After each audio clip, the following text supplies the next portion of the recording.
Hamas असल में Israel की क्रिएशन थी शुरू में। जिस तरह से मुसलमान, Christians and Jews, all of them were proud of their Arab identity. Hitler ने इतना अत्याचार किया ज्यूइश कम्युनिटी के ऊपर। और जब ये यहूदी आए जो खुद प्रताड़ित थे, जब ये आए तो इन्होंने यहाँ पे बसे हुए जो अरब्स थे उनको अपने गाँव से बेदखल कर दिया। इजरायली प्राइम मिनिस्टर जो सिग्नेटरी थे, he was made victim, he was shot dead।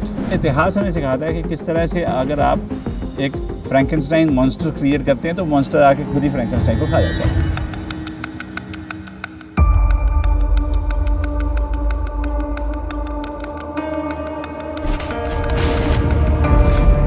Main जो दुश्मनी उन समय थी वो क्रिश्चियन और ज्यूइश के बीच में थी, और बार बार यूरोप में 13वीं, 14वीं, 15वीं, 16वीं सदी में ज्यूइश कम्युनिटी को सताया जाता था, उनको परसिक्यूट किया जाता था, मारा जाता था।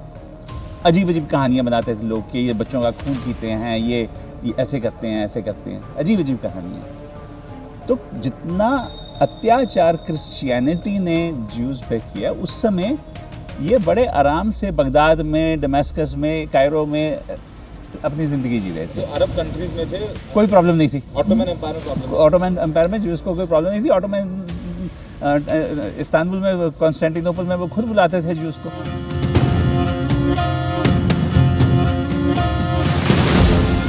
ये ऑटोमन्स वर रूलिंग, ये जो सारे उस्मानी जो थे, टर्क ऑटोमन, उनकी खिलाफत थी, और यही पूरा का पूरा लेवांत एरिया जिसमें सीरिया, लेबनान, फ़लस्तीन, ये सब का सब ये लोग रूल करा करते थे। लेकिन जब इन्होंने खिलाफत को ख़त्म किया और ऑटोमन एम्पायर को डिस्ट्रॉय किया फर्स्ट वर्ल्ड वॉर में, वो वक्त जो है वो पहली जंग अज़ीम का था। मसला शुरू हुआ क्योंकि इनके ऊपर अत्याचार किया जा रहा था, तो एक इनमें तमन्ना रहती थी कि कोई हमारा अपना भी देश हो। क्या हमारी कम्युनिटी अलग अलग जगह पर बिखरी हुई है? अगर हम 2500 साल पहले जाएं इतिहास में, तो हमारे राजा थे, डेविड थे, सोलोमन थे, उनका जेरूसलम में एक एम्पायर था और वहाँ उनका मंदिर था। जब से वो बर्बाद हुआ मंदिर, तब से हम बिखरे हुए हैं सारी दुनिया में। तो एक समझ लीजिए, एक उनकी एक तमन्ना ये रही सदियों में से कि हमें मौका मिले, हम फ़लस्तीन में, जेरूसलम में वापस जाएं। हालांकि प्रॉब्लम जो ज्यूइश कम्युनिटी जो यूरोप में प्रॉब्लम फेस कर रही थी वो बहुत पहले की है, लेकिन 1892 के बाद उन लोगों ने ग्रेजुअली, धीरे धीरे वो अपना डायरेक्शन इधर चेंज करना शुरू किया, और इसी चीज़ को लेजिटिमाइज करने के लिए हिस्टोरिकल एंड रिलीजियस डिस्कोर्सेज को चेंज किया गया, ताकि उनके डिमांड को और उनके जस्टिफिकेशन को हार्मोनाइज किया जाए। हालांकि वो आज तक हार्मोनाइज नहीं हो पाया है, बेसिक कंट्राडिक्शंस है। Their religious rituals have kept ever before them the memory of Palestine as the land promised them by Moses. एक हिस्टोरिकल लैंड की मांग जो है वो बहुत पहले से हो रही थी, और जाहिर है कि वो चाहते थे यहूदी कि हम यरूशलेम के आसपास जाके बसें, क्योंकि यरूशलेम जो है वो तीनों धर्म के लिए जो है वो मुक़द्दस जगह मानी गई है। तो वो वहाँ जाके बसना चाहते थे, और उन्होंने फर्स्ट वर्ल्ड वॉर के बाद जब आप देखें कि ओटोमन साम्राज्य का पतन हुआ, ओटोमन साम्राज्य के अंदर ये इलाका आता था, लेकिन जब उनका पतन हो गया तो यहाँ पे फ्रांस और इंग्लैंड जो है इन्होंने कब्ज़ा कर लिया। कॉलोनियलिज़म की जो इनकी हिस्ट्री है वहाँ पे इन्होंने कब्ज़ा कर लिया। तो यहाँ पे इन्होंने ज़मीन लेनी शुरू कर दी, उनको ज़मीन देना शुरू कर दिया। 40 यानी सेकेंड वर्ल्ड वॉर से पहले जो यहाँ यहूदी रहते थे, जो इस जगह के यहूदी थे, यहीं के यहूदी थे, और यहाँ के जो अरब और फ़िलिस्तीनी हैं, या साथ में आपस में मिलजुल के रहते थे, और उसकी एक पूरी जो है दास्तान।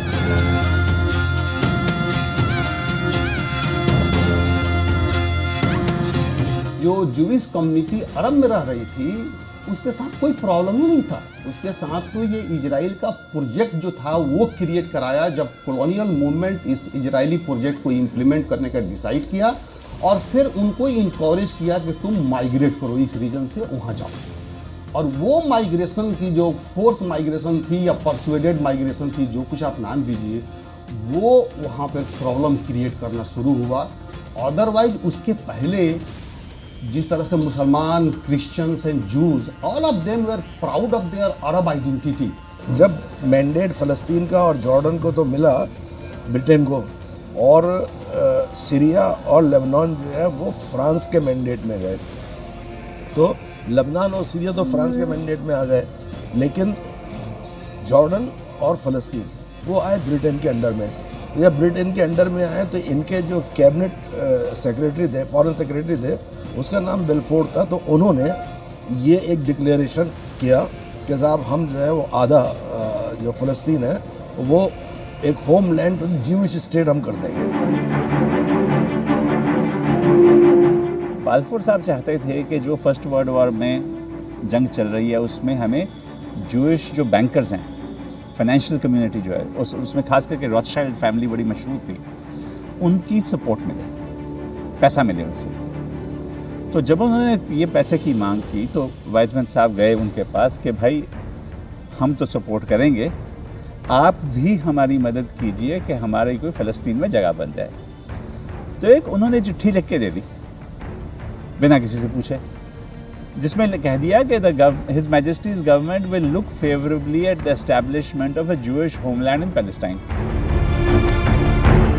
Every Jew that arrives in Palestine is one more brick in the structure of the proposed Zionist state, one more unit towards the Zionist majority against the Arabs.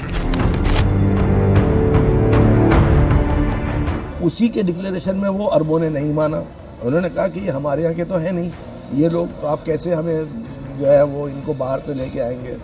तो जब उन्होंने नहीं माना तो उस वक्त बरतानिया ही वहाँ रूल कर रहा था, कंट्रोल कर रहा था, ब्रिटेन ही फ़लस्तीन को। तो उन्होंने कहा कि नहीं साहब आप इनको आदत दीजिए। अरबों ने नहीं माना, उसकी वजह से वो लड़ाई झगड़े हुए।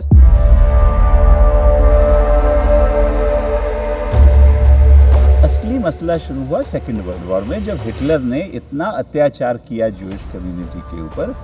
60 लाख उसने ज्यूज को ख़त्म कर दिया, 60 लाख कंसंट्रेशन कैंप्स में। और वो उसको कहते थे फाइनल सोल्यूशन है कि ये जड़ से ही इनको ख़त्म कर दिया जाए। सेकेंड वर्ल्ड वॉर में जो यहूदियों का जो हॉलोकॉस्ट हुआ, जो हिटलर ने किया और नाजीज और फासिज्म के अंदर जो उनका हॉलोकॉस्ट हुआ, उसके बाद एक कंबाइंड गिल्ट जो है यूरोप में था सारे यूरोपियन पावर्स को कि हम इस हॉलोकॉस्ट को नहीं रोक पाए। और उस गिल्ट को अस्वाज करने के लिए इन्होंने यहूदियों को, जो बचे हुए यहूदी थे, जो यानी हॉलोकॉस्ट के बाद जो यूरोपियन यहूदी बचे हुए थे, जो अश्कनाजी यहूदी थे, इनको इन्होंने ज़बरदस्ती, यानी ज़बरदस्ती तो नहीं, मतलब ये चाहते थे कि इनको कहीं घर मिले, तो उनको ये घर इन्होंने ज़बरदस्ती इस इलाके में दी जो आज फ़िलिस्तीन और इज़राइल कहलाता है। और जब ये यहूदी आए जो खुद प्रताड़ित थे, जब ये आए तो इन्होंने यहाँ पे बसे हुए जो अरब्स थे उनको, इनकी लड़ाइयाँ हुई उनके साथ और उनको अपने गांव से बेदखल कर दिया, जिसको हिस्टोरिकल टर्म में नकबा कहते हैं। नकबा मतलब कैटास्ट्रॉफ। वो कैटास्ट्रॉफी ये हुई कि जिन गाँवों में, जिन शहरों में अरब जो हैं, फ़िलिस्तीनी जो हैं, वो हज़ारों साल से रह रहे थे, वहाँ से उन यहूदियों ने इनको बाहर निकाल दिया, यानी एथनिक क्लिनजिंग उस इलाके की कर दी। नतीजा ये हुआ कि वो वहाँ से निकले, कुछ लोग तो बाहर गए। जैसे बहुत लोगों को नहीं मालूम कि आज आधे मिलियन लोग फ़लस्तीनी जो है रेफ्यूजी वो चिली में हैं, आधे मिलियन, हाफ मिलियन। इसी तरह ब्राज़ील में है, खाली अरब वर्ल्ड में नहीं है, जॉर्डन में नहीं है, लेबनान में नहीं है, सीरिया में नहीं है, बल्कि मिलियंस जो हैं वो आउटसाइड है, जिन्होंने अपने मकान छोड़े, उनके मकानों में आज भी ताला लगा हुआ है, जगह छोड़ी, उनके ख़िलाफ़ जो है वो बाकायदा मैसाकर्स हुए।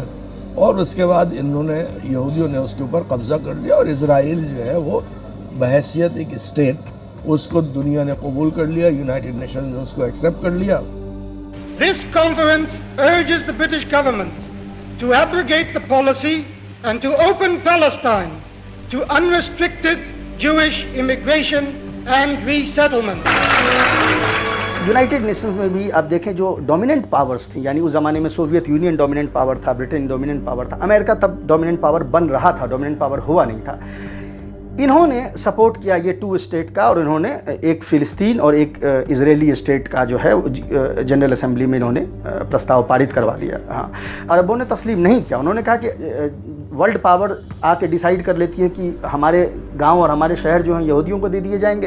वर्ल्ड पावर कौन होती है? ये तो हम डिसाइड करेंगे। और इसलिए ये लड़ाई 1948 की वॉर हुआ, जिसमें कि पूरी वेस्टर्न ताकत ने जो है इजराइल को सपोर्ट किया और उन्होंने कंबाइंड जो अरब आर्मी थी उस ज़माने में, इजिप्ट की, सीरिया की, और इनको हरा दिया और उसके बाद उन्होंने और ज़मीनों पर कब्जा कर लिया।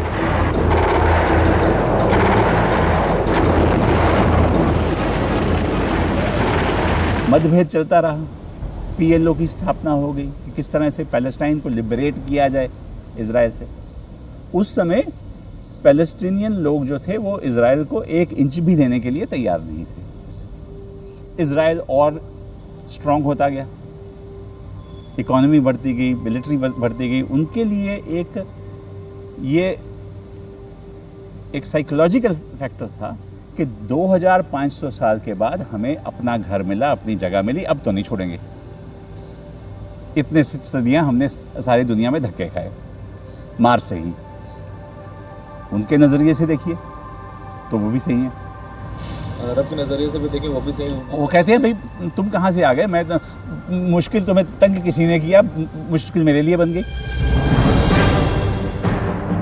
जो टेरिटरी अलॉट किया था यूनाइटेड नेशंस वो खुद डिसप्रोपोर्शनल था, यानी for a lesser community higher percentage of the territory they are given by the United Nations. लेकिन जो जूविश स्टेट जो आया वो वहां तक फुल स्टॉप नहीं माना।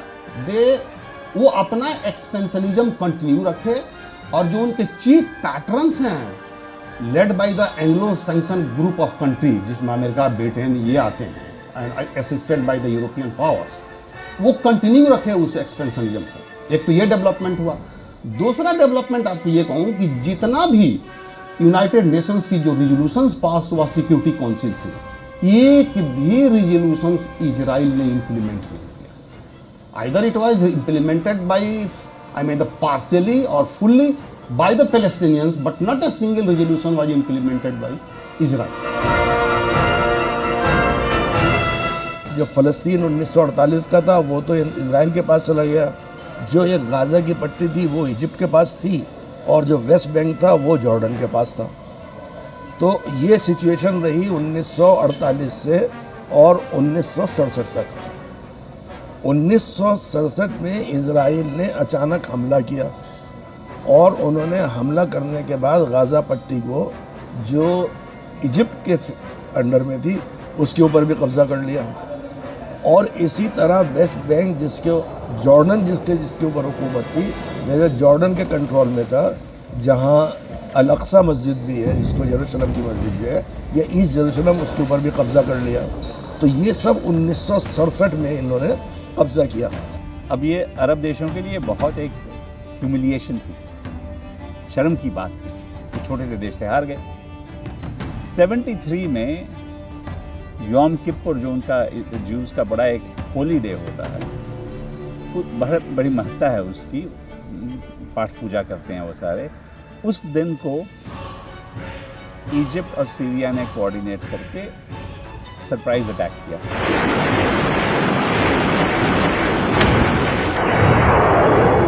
और काफ़ी हद तक साइनाई को वापस ले लिया, गोलान हाइट में भी क्रॉस कर गए सीरिया वाले।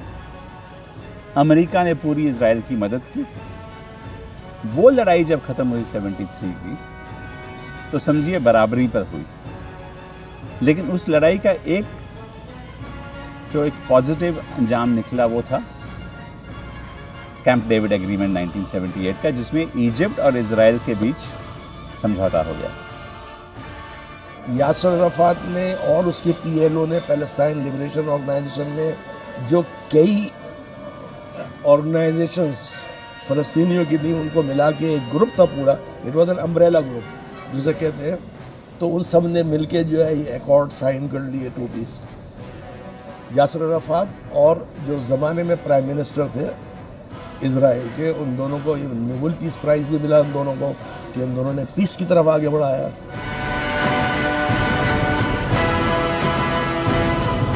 आप देखिए तो 1973 के बाद कोई बड़ी अरब जंग नहीं हुई, लेकिन इजराइल में अंदरूनी बदलाव आ रहे थे।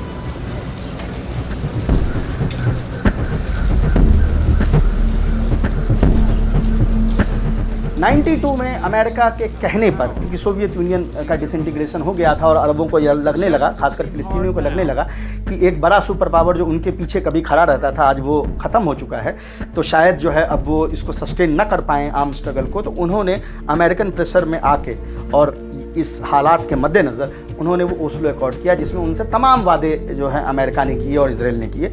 उनमें से कोई भी वादा जो है वो आज तक पूरा नहीं किया गया।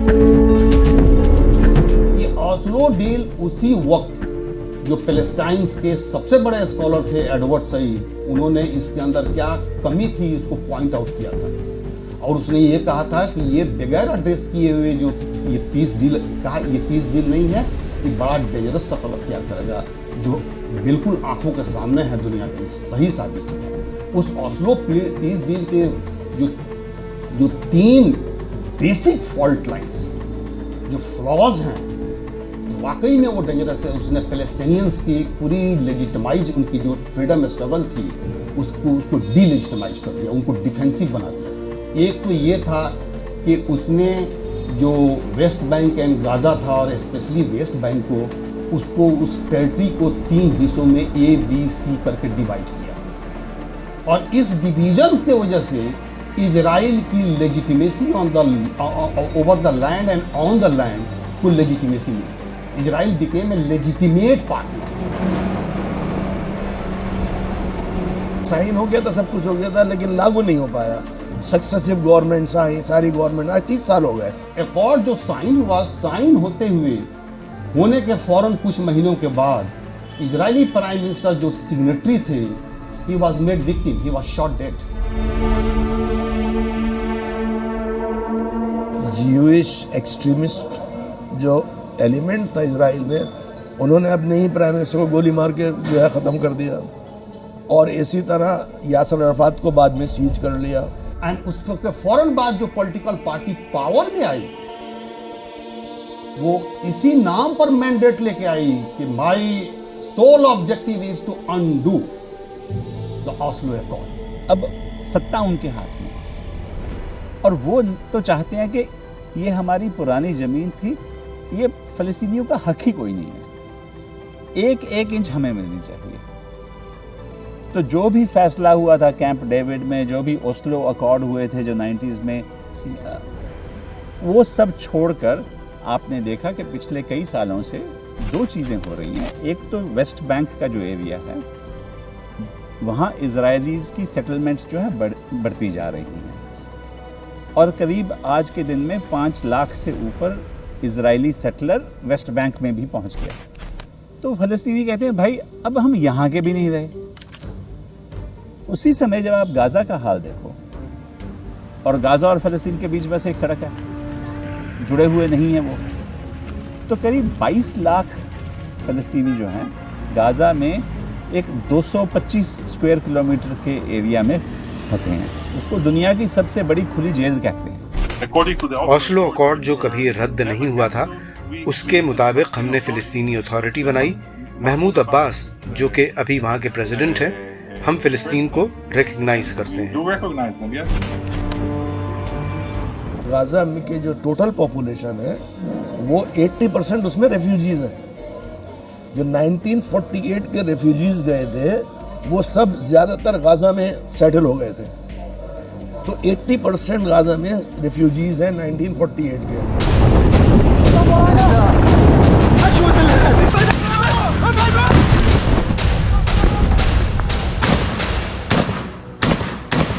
हमास है ऑर्गेनाइजेशन, उसकी जब हम शुरुआत स्टडी करते हैं तो करीब 1970-78 के आसपास मुस्लिम ब्रदरहुड जो इजिप्ट में थी, उनकी एक ऑफशूट की पैदाइश हुई गाज़ा में। इनिशियली बोला गया कि ये चैरिटेबल काम करेंगे, सोशल काम करेंगे। इजरायली इंटेलिजेंस ने बोला ये तो बढ़िया बात है, तो बड़ा अच्छा हुआ, हम भी इनकी मदद करते हैं, क्योंकि उस समय जो पैलेस्टीनियंस की लीडरशिप थी वो सेकुलर और नेशनलिस्ट थी। यासर अराफात थे, जॉर्ज हबश क्रिश्चियन थे, नाइफ हवातमी भी क्रिश्चियन थे। तो ये इसको आप अगर चाहें कि मैं इसको जू वर्सेस मुस्लिम करूं तो बड़ा मुश्किल था। कैसे करोगे? उसको प्रोजेक्ट, प्लस वो चाहते थे कि हम ये इस्लामिस्ट ग्रुप को यूज़ करें उनको अटैक करने के लिए कि आप लोग तो विस्की पीते हो, आप तो ये करते हो, आप अपनी ट्रेडिशनल वैल्यूज़ भूल गए हो। We left Gaza really in the hands of the Palestinian Authority. Then 2 years later there were elections. 2005 में हमने फिलिस्तीन छोड़ दिया और अथॉरिटी के हाथों में सौंप दिया। उसके 2 साल बाद वहाँ चुनाव हुए। उस वक्त हमास, जिसके पास कम मात्रा में सैनिक थे, उसने कई लोगों और नेताओं को मार दिया, लोगों को छतों से फेंक दिया और गाजा हथिया लिया। फिलिस्तीनियों का गाजा पर कोई हक नहीं है। सचमुच माने तो हमास फिलिस्तीनियों का दुश्मन है। In the real world, they are the enemies of, or Hamas is their enemy.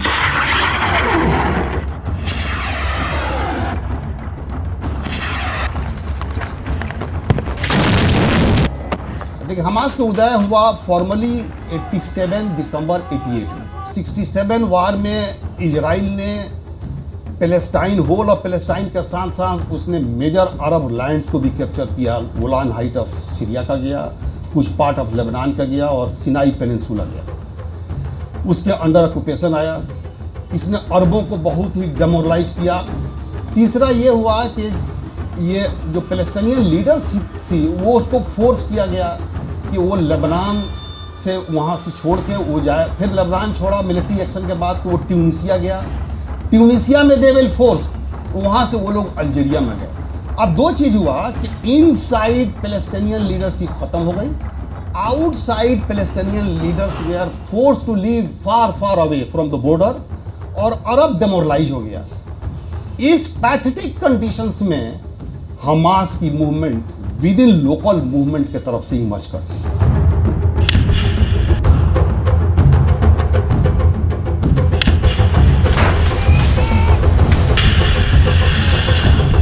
Hamas असल में इजराइल की क्रिएशन थी शुरू में। ये PLO और यासर अराफात की जो फतह ऑर्गेनाइजेशन है उसके मुकाबले में इजराइल ने ये हमास ऑर्गेनाइजेशन खड़ी की थी, जो मुस्लिम ब्रदरहुड का एक पार्ट था कि यासर अराफात को डाउन करो, यासर अराफात की जो PLO ऑर्गेनाइजेशन है उसको कमज़ोर करो और इनको बढ़ा दो। आहिस्ता आहिस्ता यासर अराफात, PLO तो मॉडरेट हो गए, उनके साथ तो एग्रीमेंट साइन हो गया, लेकिन हमास जो है वो उनके लिए मॉन्स्टर बन गई। बिल्कुल ऐसे ही कि जैसे पाकिस्तान में तालिबान सपोर्ट किया करते थे, लेकिन क्या हुआ आहिस्ता आहिस्ता कि वो जो तालिबान है जिसको ये सपोर्ट करते थे वही मॉन्स्टर बन के उनको खोखला कर रहे हैं। बिल्कुल यही हालत है।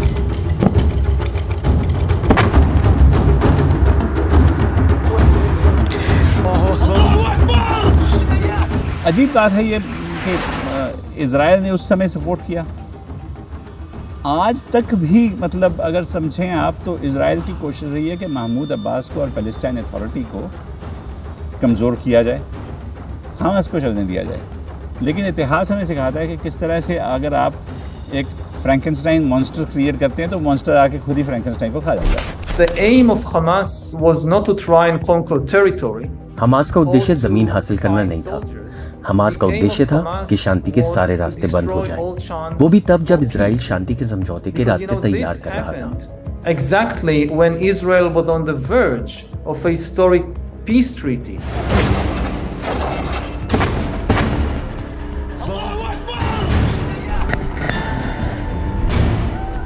जो भी हमास ने किया, मैं उसको यकीनन वो जो उनका एक्शन है वो एक्सेप्टेबल बिल्कुल नहीं है।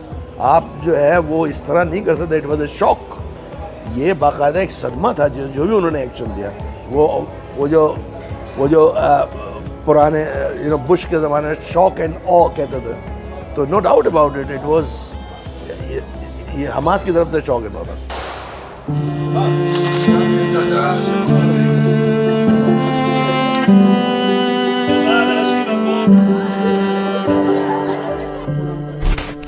זאת רק ההתחלה. אויבינו רק התחילו לשלם את המחיר. ואני לא אפרט מה שיבוא בהמשך. אבל אני אומר לכם, זאת רק ההתחלה.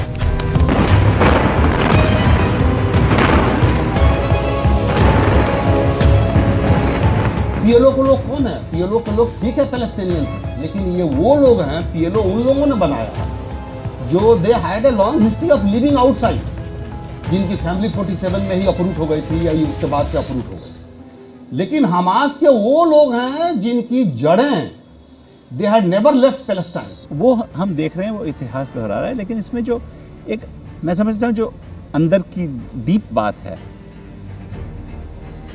कि ये जो जनरेशन्स अब फ़लस्तीनियों की हैं, उन्होंने ना तो आज़ादी देखी, ना प्रॉस्पेरिटी देखी, ना उनको उम्मीद दिख रही है, कोई उनकी एस्पिरेशन नहीं बन रही है। वो करें क्या? जाएं तो जाएं कहाँ?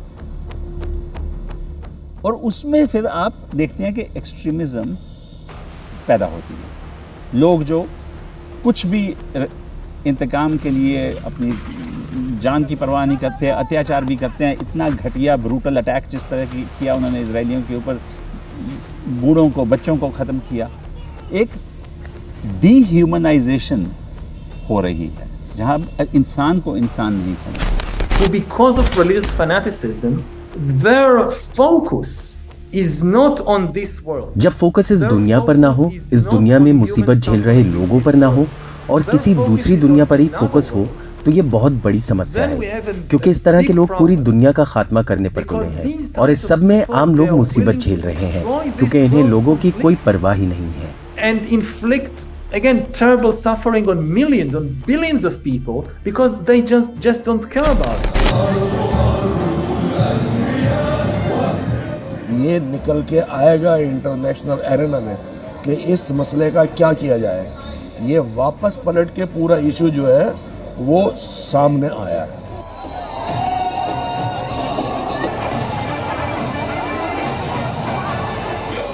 हिस्टोरिकल रूट इस मामले में ऑप्टिमिज्म का है और ईरान हो या चाहे कोई भी मुल्क हो, एक एसिमेट्रिकल वॉरफेयर से ऐसी सिचुएशन क्रिएट कर सकता है जिसमें कि उनको फिलिस्तीनियों को अलग देश देना पड़े। ये कोई बियॉन्ड इमेजिनेशन वाली बात नहीं है, इसके हिस्टोरिकल रूट्स हैं और ऐसा पहले भी रियलाइज लोग कर चुके हैं।